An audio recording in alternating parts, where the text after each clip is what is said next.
Hello, I'm Tiffany and welcome to the Raw Report.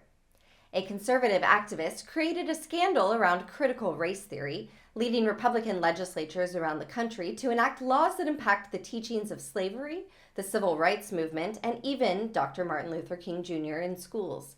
Speaking to The View on Wednesday, Condoleezza Rice noted that growing up in segregated Birmingham, Alabama, meant that she faced a lot of racism.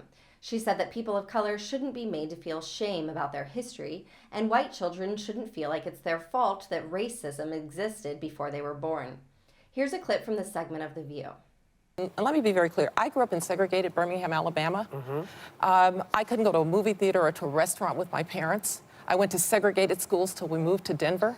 My parents never thought I was going to grow up in a world without prejudice, but they also told me that's somebody else's problem, not yours. You're going to overcome it, and you are going to be anything you want to be. And that's the message that I think we ought to be sending to kids. One of the worries that I have about the way that we're talking about race is that it either seems so big that somehow white people now have to feel guilty for everything that happened in the past. I don't think that's very productive. Or black people have to feel disempowered by race.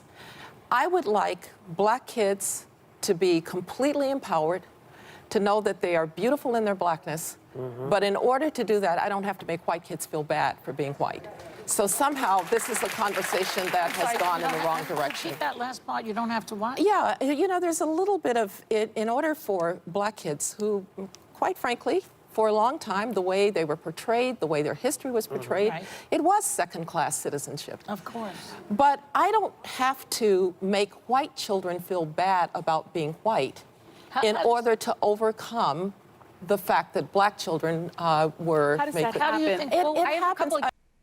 The panel noted how complex history is, and it's one of many reasons why it's taught so many times, because the information is given in an age-appropriate way. Co-host Whoopi Goldberg added, "There's no way to hide the fact that white people owned black people."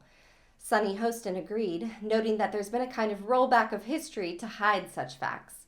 Quote, "Parents don't want children to hear about the real history, and when we teach children about the real history, I think that's when we really have a true radical reconciliation." Rice said that the important part is to teach the good and the bad of history. To check out the full video clip, please be sure to visit rawstory.com, and thank you so much for watching. If you'd like to see more of the Raw Report, please like and subscribe, and join others who like their news raw too.